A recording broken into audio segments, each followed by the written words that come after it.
جیسا کہ آپ کو معلوم ہے کہ آج کل احتساب عدالتوں میں مسلم لیگ نون اور اپوزیشن کے خلاف جھوٹے کیسز کی بہتات دائر کی گئی ہے نیب کی طرف سے۔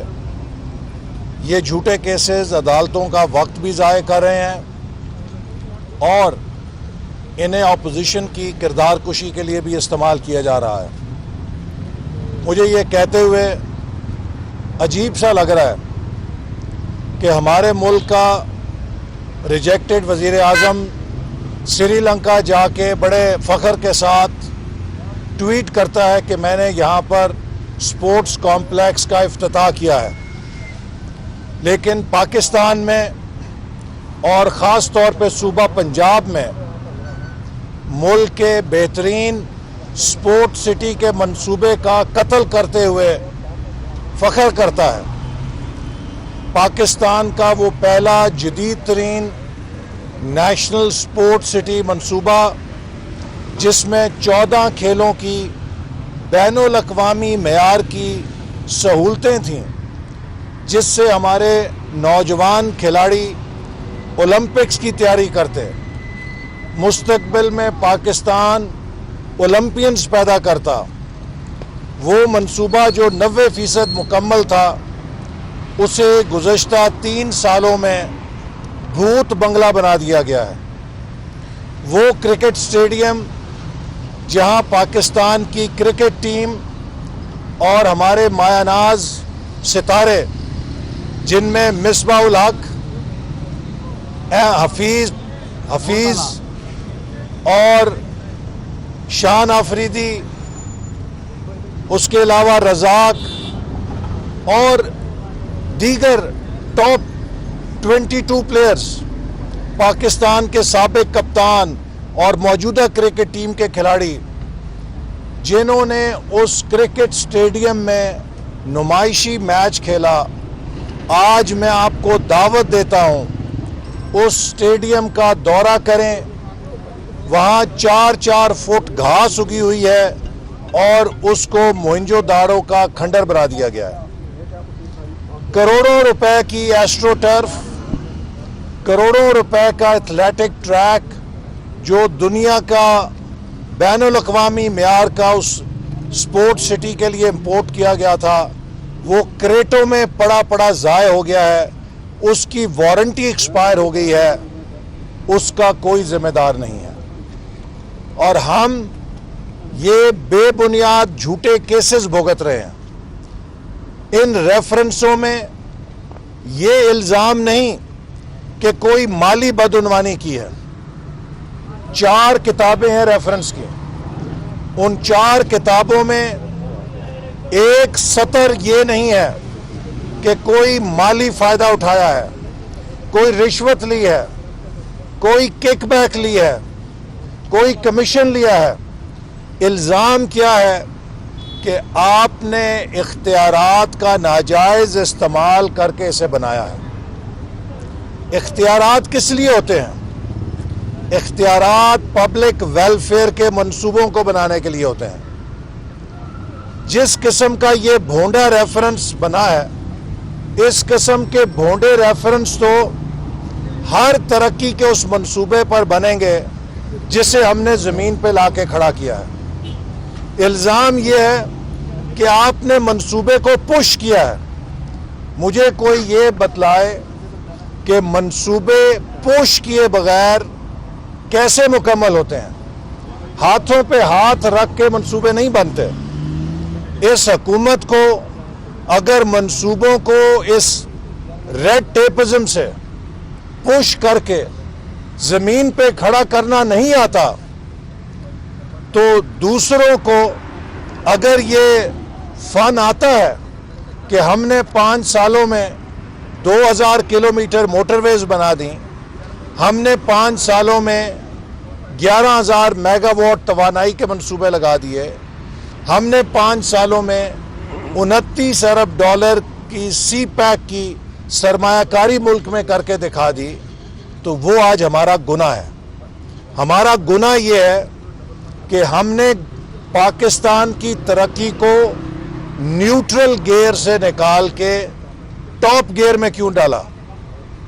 پاکستان کی 70 سال کی تاریخ میں اتنا ترقیاتی بجٹ کبھی لگا نہیں، اتنا ترقیاتی بجٹ کبھی منصوبوں پر استعمال نہیں ہوا۔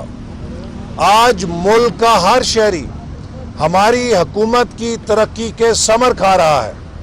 کراچی میں رہنے والا جب حیدرآباد موٹر وے پہ چڑھتا ہے، جب سندھ کے لوگ ملتان سکھر موٹر وے پہ چلتے ہیں، جب ساؤتھ پنجاب کے لوگ ملتان سکھر اور لاہور ملتان موٹر وے پہ سفر کرتے ہیں، اور اسی طرح خیبر پختونخوا کے لوگ جب ہزارہ ایکسپریس وے اور موٹر وے پہ سفر کرتے ہیں، بلوچستان کے لوگ جب گوادر سے کوئٹہ آتے ہیں، گوادر سے خزدار رتو ڈیرو جاتے ہیں، گلگت بلتستان کے عوام جب ان سڑکوں پر سفر کرتے ہیں جو ہماری حکومت نے بنائی، اسی طرح وہ مغربی روٹ جو ڈیرہ اسماعیل خان کو ملک سے جوڑنے جا رہا ہے، اسے بھی انہوں نے 3 سالوں سے التوا میں ڈالا ہوا ہے، لیکن وہ بھی 90% مکمل ہے۔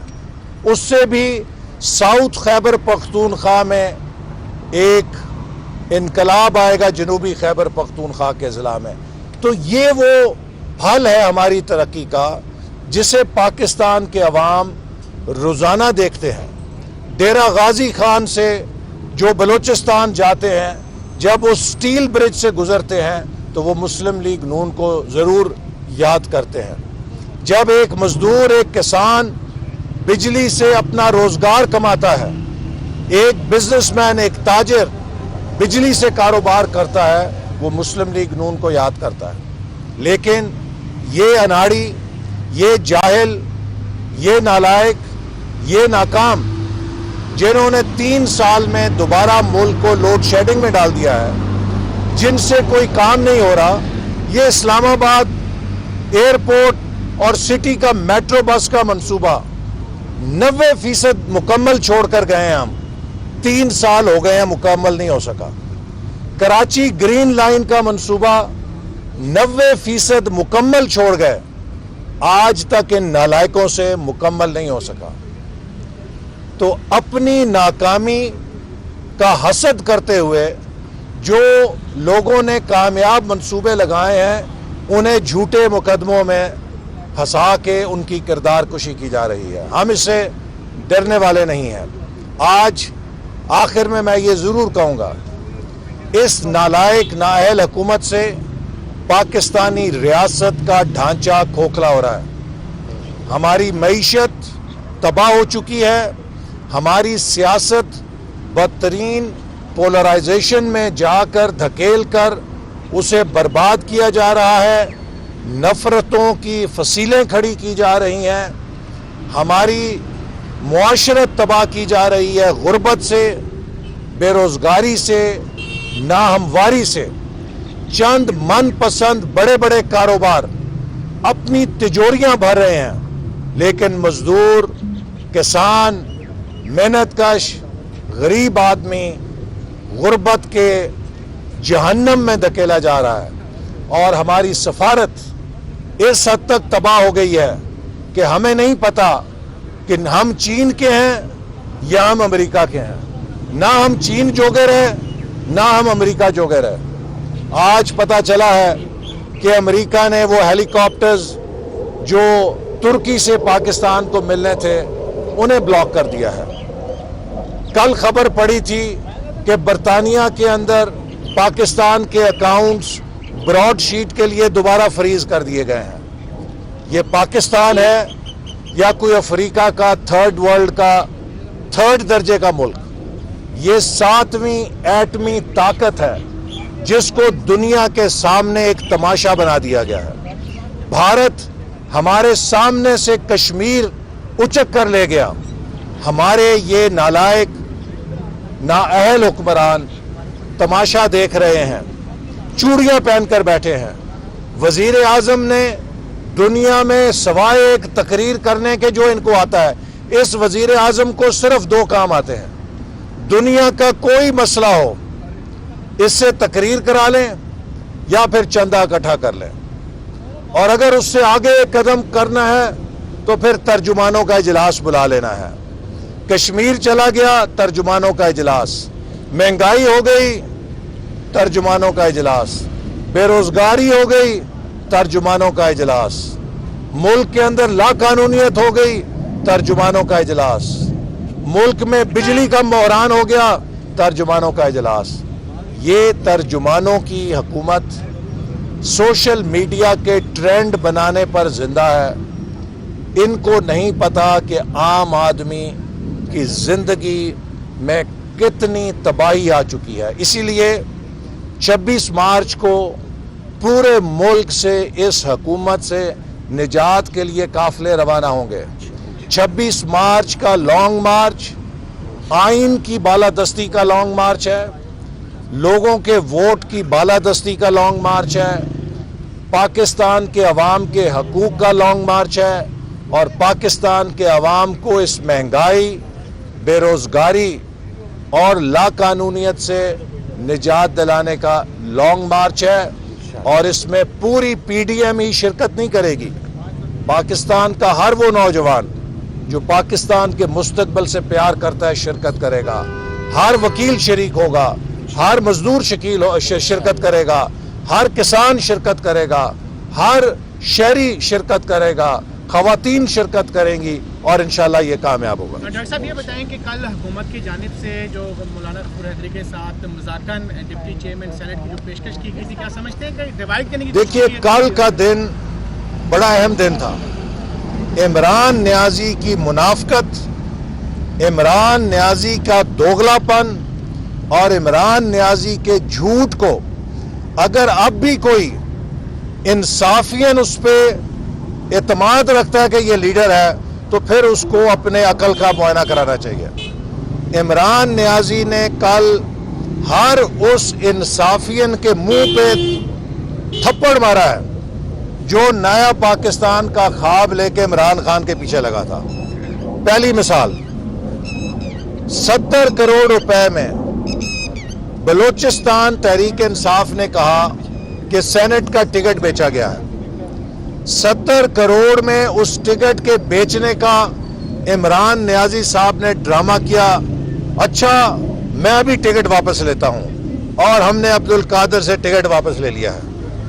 اور پھر کیا ہوا جب پتا چلا اس سے تو ہم نے پیسے پکڑے ہوئے ہیں، اس نے کہا میرے 70 کروڑ واپس کرو. اچھا، فکر نہ کرو، اپنا بندہ بٹھا دیتے ہیں، تم آزاد کھڑے ہو جاؤ، تمہیں جتا دیں گے، پھر بعد میں ہمارے ساتھ شامل ہو جانا. اور کل وہی 70 کروڑ میں بکنے والا ٹکٹ اسے آزاد جتا کے پی ٹی آئی میں شامل کر لیا گیا ہے. کہتے ہیں ایک ناک سیدھی پکڑی جاتی ہے اور ایک ناک الٹے ہاتھ سے پکڑی جاتی ہے. عمران صاحب، آپ سیدھی ناک پکڑیں یا الٹی ناک پکڑیں، آپ نے کل تسلیم کر لیا ہے کہ آپ کی جماعت نے 70 کروڑ میں بلوچستان کی سینٹ کا ٹکٹ بیچا ہے. دوسرا، آپ کہتے نہیں تھکتے تھے مولانا ڈیزل، مولانا ڈیزل، یہ جے یو آئی، وہ جے یو آئی. اور کل اگر وہ جے یو آئی آپ کے پینل میں آ جائے اور ڈپٹی چیئرمین کا ٹکٹ لے لے تو اس جے یو آئی سے اچھی جماعت ہی کوئی نہیں ہے. وہی لوگ جن کو آپ کل تک چور ڈاکو کہتے تھے آج آپ کے وزیر بنے ہوئے ہیں تو ان سے اچھا بندہ کوئی نہیں ہے.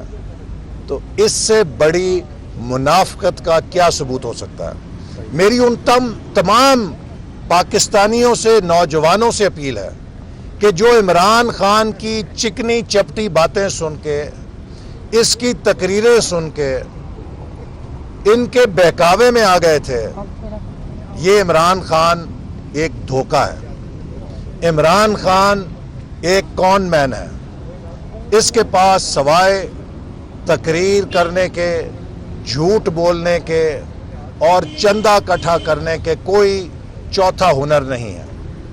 پاکستان ہم سب کا ملک ہے، یہ ایک ایٹمی طاقت ہے. ہم اس کو غربت میں، ہم اس کو بربادی میں جاتا نہیں دیکھ سکتے. پاکستان جیسے ایٹمی طاقت یہ ڈیزرو نہیں کرتا کہ یہاں پہ لوگ 2 وقت کی روٹی کے لیے ترسیں.